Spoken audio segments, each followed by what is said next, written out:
Hey everyone, it's Perlin here, and today we're joined by Mark McDowell, who is a internet marketing professional and a world traveler, and he's got a lot of credentials. And we'll be discussing today about travel and about getting past sticking points or limiting beliefs that you may have, and be able to help you get on the road faster and get past your fears and travel the world and create your own lifestyle that you want to create. So, Mark, could you just give my viewers a bit of a background about yourself and where you come from and what type of travel you've done? Yeah, thanks, Ben. Thanks for that introduction. It's yeah, really looking forward to having a bit of a chat to you guys today.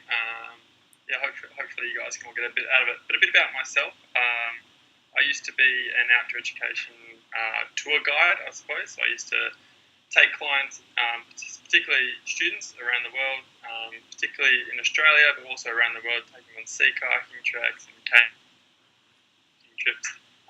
But I kind of got to a point where the next stage for me in my career, I guess, was to get a full-time job, and I ended up spending a lot of time just sitting behind a desk, planning all these trips, but not actually getting to get out there and do the travel and the things that I love.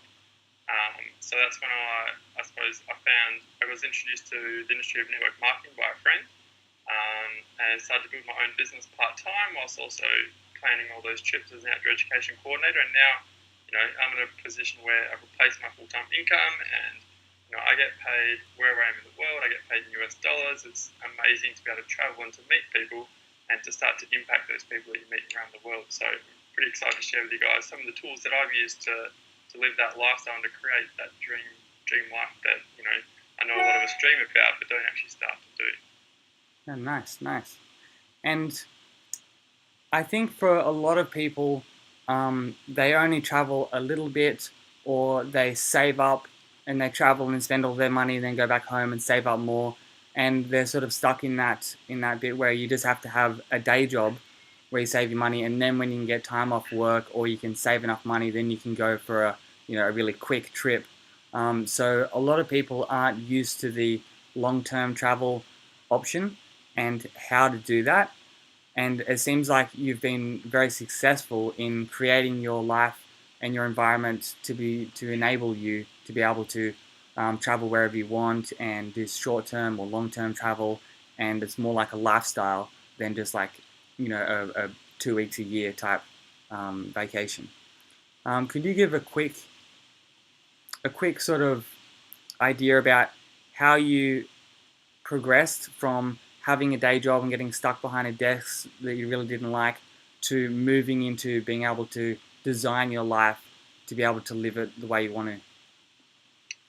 Yeah, I mean, that's 100% what I'm most passionate about is mentoring, particularly young people, that 18 to 35 group, about how to, think outside the box a little bit and how to, follow their dreams because, we live in a world where there's so much opportunity, and to create that lifestyle that you want it is something that is very possible, but it's not something that we're taught at school. So the first thing, I was introduced to the industry of network marketing by a really good friend of mine, one of a volleyball coach, previous volleyball coach, and she was having good success in the industry.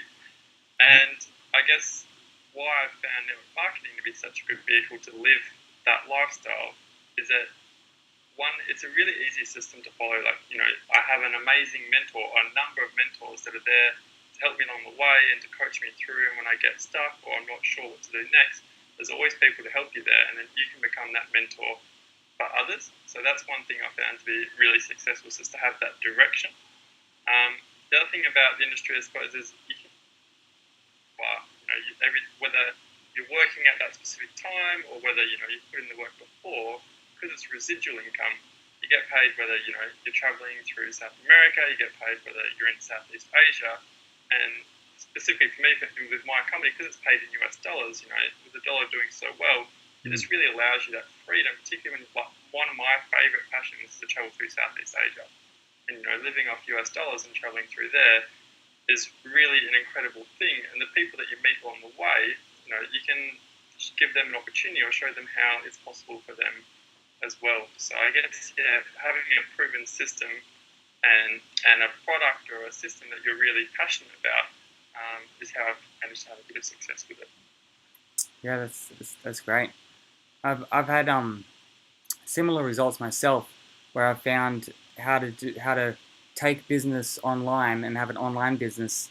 And once you set that up, then the freedom that opens up for you is tremendous, because it means all you need is internet access, and you can do your work from anywhere in the world. And so, I mean, Tim Ferriss talks about this a lot in the 4 Hour Work Week, and he talks about, that book's very good if you have a day job and you want to take the same job online, and how to move it across to doing a couple of days from home a week, and then all of it from home, and then be able to travel. And as long as you get your work done, then your bosses don't mind.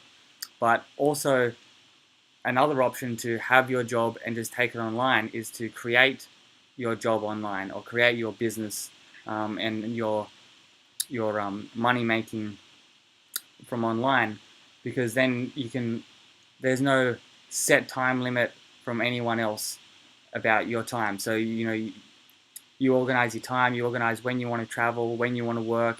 You can have big stretches where you just work solid, and you build up a lot of income, and you build up a lot of momentum, and then you can travel and just and not work for a good amount of time. Or you can have a more sustained, like week to week, where you can work a couple of days and then travel around a couple of days. Or you can do it daily, like you can work in the morning and then go out at night. And so there's so many options of the ability to live the type of routine you want to live, or the type of lifestyle you want to live on the road. So it doesn't have to be you just, like, when you're traveling, you're partying and you're cliff jumping and you're canoeing and you're doing all of these big adventure sports, because you've got more time, and so you don't have to squeeze everything into a 2 week period. So I've also found, that online business is a very viable way to be able to travel long term, to be able to create that lifestyle. Yeah, definitely. Good.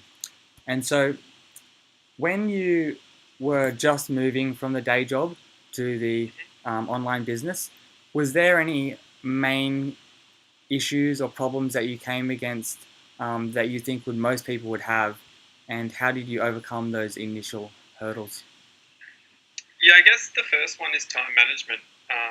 And that's probably the reason why most people don't progress to starting something part time to be able to do it full time. Is that when you're working a full time job and you're also starting your own passion business, or your hobby business, then you need to be really good at managing your time so that you are getting everything done in your job, and because that's an important part of the balance, particularly for that first year or two as you're getting set up. But then you also want to make sure that your passion project is getting enough time and energy and focus. So for me, just being really organised with my time, like every Sunday night, just making sure you've got your plan out for the week of exactly what it is you need to get done, is probably the biggest thing. And the second one is just having a bit of trust in your mentors and doing the things that they say and following things that they do. I think a lot of people get disheartened when they're not getting the results they want at the start, but you're building a legacy business that will pay you for the rest of your life. Whether you're putting in the hours 10 years from now, you're still getting paid on the hard work that you've done at the start. So I think most people kind of underestimate how much money you can earn at the start, and how much effort that you put in at the start versus less effort and more income as you go through. So I think you've just got to give it time and be realistic with your expectations as well. Yeah, for sure, for sure. And it's not only the business that you're building, it's also your skill set. So if you like, you have to learn a lot of different things to be successful with online business. But if you have a business that fails, or you want to move on, like you decide you don't like that type of business, then you've got all of the skills to go on to the next business, or to go to to take your business to the next level. And so it's never wasted time, because you're always developing yourself. Yeah.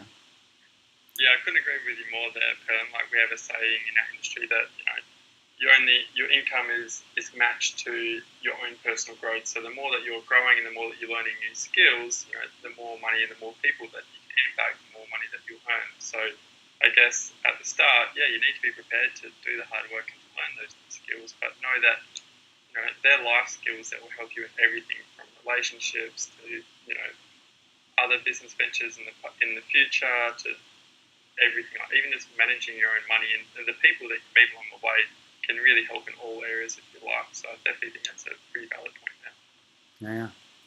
And what would you say is a few of the best ways to find mentors and to find people that can help you out with the things you want to achieve? Because I think a lot of people are stuck in their surroundings. There's only, the type of people that are in the same surroundings they are. And so if they want to move out of those surroundings, they've got to find new people to help them. And so some people have they sort of struggle finding mentors. How did you approach that? So I guess with that question, you need to find someone that's already achieved what you want to achieve, because if they've done it, really in this day and age, there's no new ideas. All you're doing is replicating something that somebody else has done and doing it just as well, or slightly better, or slightly different. So finding someone that has already achieved what you want and following their advice, it might be tough at times, but just doing the things that they tell you to do, because that's what gets results, and that's what they've done all that learning, they've done all the hard work. The train tracks are already there for you, so just following that. For me, like in network marketing, it's very easy to find those mentors because you're all part of a team and you're all working together, and so they're more than happy. I got off the phone on a phone call today with one of my direct mentors who earns over $600,000 a year in her online business. And she's happy to, we had a sit-down coffee with one of my clients and really just all learnt off each other. And they're only too happy to help because, they want to develop you and, I suppose, pay it forward. Mm-hmm. And the other thing you touched on there that was really important was your surroundings. So, you're the result of the 5 people you spend the most time with. And that's in all areas of life. So very, very if you true. want to earn more money, spend time with people that earn more money. If you want to have better relationships, spend more time with people that are really good at relationships. If you want to be sorry and complaining your entire life, then spend around those people that are sorry and complaining the whole time, because you really do. Whoever you're surrounding yourself with, that's your most powerful environment, your most powerful environment for change. So surround yourself with people that are going to pour belief into you and they're going to help you achieve what you want. It's definitely some good advice. Yeah, it's wise words, and I've found it very much in my own life. Like, whenever I've been struggling with something, I've just known that if I can just get in the environment and get around the people that are successful in that area, then it'll just be so much easier to improve, instead of just trying by myself, trying to slog it out day after day, trying to learn something with no help or input from anyone else. So yeah, that's definitely been one of my main keys to success in my own personal life, is creating my environment around me with the people that are already successful in whatever area I'm developing. And so, Mark, you've done a lot of travel, and so could you talk a little bit about the type of travel you've done, and maybe the comparison between the types of travel you've done and what you like best out of each one? Yeah, I guess for me, my main type of travel, being a former guide and someone that loves trekking and that loves doing lots of adventure type activities, that's been my main things I've done. So, some of my favourite trips are like trekking the Annapurna circuit in Nepal and the Himalayas. I do a lot of whitewater kayaking, a lot of whitewater rafting. So those extended kind of journey trips where you really get to spend time with a group of people that are really similar in terms of what they like, and you're doing an activity that you love. It's just such a good journey or a way to see things. That's probably my most preferred. Nice. In saying that, I've also done a lot of travel where I've been backpacking around. I love backpacking. I think it's a great way to meet new people and to, particularly if you're traveling by yourself, it's a great way to get to know people and have events that you get invited to, and really get to see a city the way other people see it. And probably another one, I guess, is couch surfing. I've found recently to be really good because you've got someone that's local there that can really immerse you in the culture, teach you a lot about the foods that they eat, the places that they go, and see it from that local perspective. There are a lot of tourists struggle to see it from there. You can go to a country and have a tourist perspective, or you can go there and have a local perspective. And sometimes it's quite good to get a bit of both of those. So I think couch surfing is a good way for that as well. Yeah, for sure. I've noticed with I've mostly done solo travel. I've done other kinds of travel as well, but I seem to be drawn towards solo travel because you just have a lot of option to integrate yourself with your surroundings. So you can couch surf very easily. You can when if you're staying in hostels, you can meet people very easily. And I found if you're like a big group or if you're a couple, sometimes people think you want to be left alone, so they don't sort of talk to you. But if you're a single person, then they're like, yeah, sure, come and join us. You know, we're going out to the bar or we're going to see some ruins tomorrow. And I found it very easily to just find new friends everywhere you go and be able to hang out with them. Um, because a lot of people, when I talk about my travels and about how I do it, one of the first things that people say is that they don't have the social skills to be able to meet people if they're not inside their social group from home. And so they're very nervous about traveling alone, especially to other countries where maybe it's a foreign language, because they just have that fear about not being able to talk to anyone, not being able to make any friends, and just being alone on the road. So there's no like family support around them as well. What have you found is the best way to get past those fears, and especially the initial fears when you haven't done much travel and you don't know how easy it is to meet people on the road?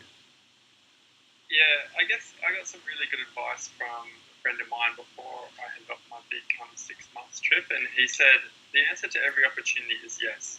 And I really took that on board for the next 6 months when I was traveling because, when I was young, I was very introverted, and I had some of those issues of being a bit shy and not being able to talk to people. But with that as your motto of, the answer to every opportunity is yes. When someone in your hostel says, hey, we're going out here for drinks or we're going to check out this ruin, would you like to come? Just say yes. And, they may not be people that are exactly like you, but, you'll just, the only way that you can get better at talking to people and at seeing different things is literally just to start and to try. Every master was once a disaster. So you can be terrible right now at talking to people, but once you start, you get better every single day. And I guess that's the only real way to do it is just experience. So just to put yourself out there, what's the worst that can happen? And you'll be surprised time and time again the amazing experiences that has fallen into your lap because you said yes to an opportunity that you might otherwise have been a bit too reserved or a bit cautious to say yes to. So just talk to people. Yep. Great advice, great advice.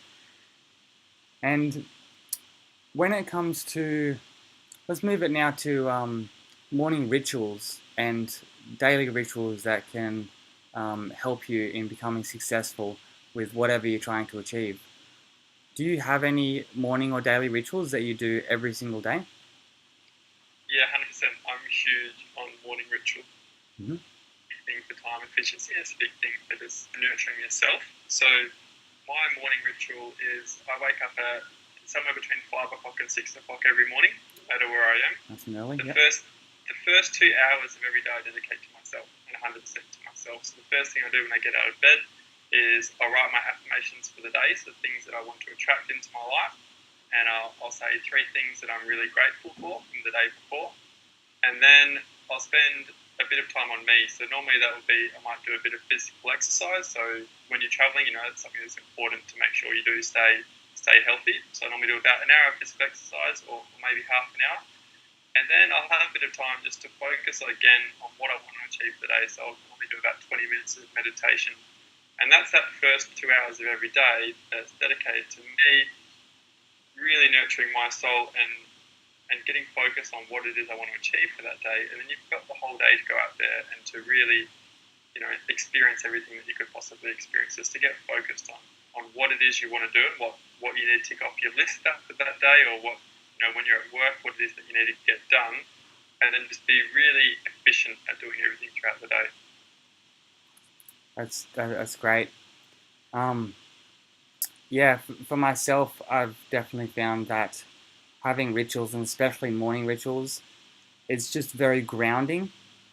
So if I don't have it and I sort of get up, I sort of seem to sort of wander around the room or the house, maybe get some breakfast, maybe look at my to-do list, and it's always a bit sort of I'm in reaction of what's happening instead of being the cause, and so yeah, I've definitely found it's very helpful, and I definitely think that sort of the body latches onto routine. So if you can get a routine, and once you've got it in place after how many days you need to, like 30 days or so, your body just instinctively knows what to do, and you get up and you go through your morning routine, and it prepares you for the day. And I know that Eben Pagan is very big on morning routines, and he says it's the rudder of the day, which I think he got somewhere else, but I'm not quite sure where he got it. But he said, yeah, it's the rudder of the day. So the first hour determines how the rest of your day is going to be.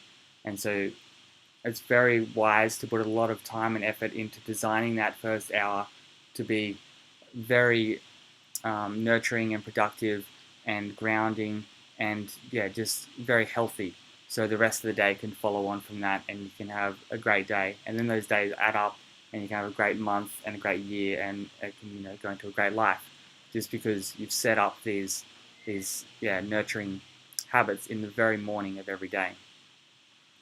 Yeah, I couldn't agree more, Phil. And I think that first half now is so important. Like, on the flip side of having a morning ritual, like you were just talking about, you could, take half an hour to roll out of bed, slowly wander around. And you'll find that 9 times out of 10, that's what the rest of your day looks like.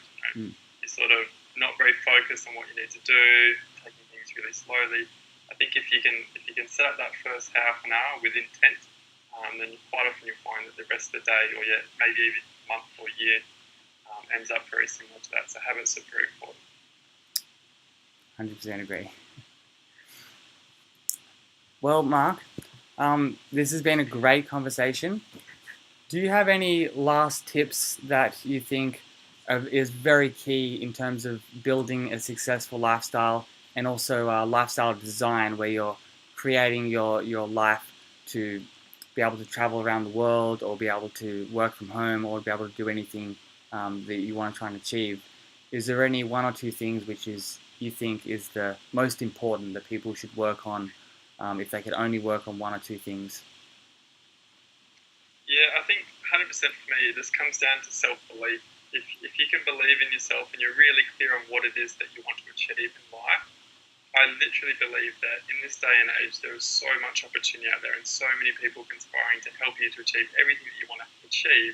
You just need to believe in yourself, and you can make it possible. I don't think that, a lifestyle of traveling and living freely and earning a comfortable residual or passive income is out of anybody's reach. You just need to surround yourself with those people that are going to build you up, so those 5 positive people, and get a mentor, and really just believe in yourself, believe that you can do it, because more people quit than fail. So I think if you can just believe in yourself and you stick to it, but it takes you 1, 2, 3, 4, 5 years, it's better off spending that time chasing your dreams than to spend 40 years working in a job you don't love, with 100% outcome of that being that you won't get to do those things. So at least give it a try.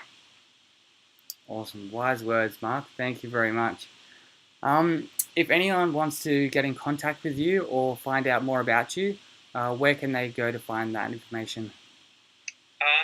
Just flick me through an email. My email address is thefreedomrevolutionau@gmail.com, or check out our page at startyourlife.com. And just get out there and try something different and try something new, and start to make steps towards creating that lifestyle for yourself. Because I honestly believe that everyone that's listened to this call can definitely achieve those if they're committed to it. Awesome. I'll put all of these links below this video for anyone who wants to contact you. And also for me, you can contact me at Facebook/Perlin's Adventure Blog. And also all of my videos and most of my content is on YouTube. And my YouTube channel is Perlin Earth. And so all of those links will be down below. Yeah, that sounds great. Thanks for that. All right, thanks for that, Mark. It's been great, and I'll talk to you next time. Awesome. Thanks, Perlin.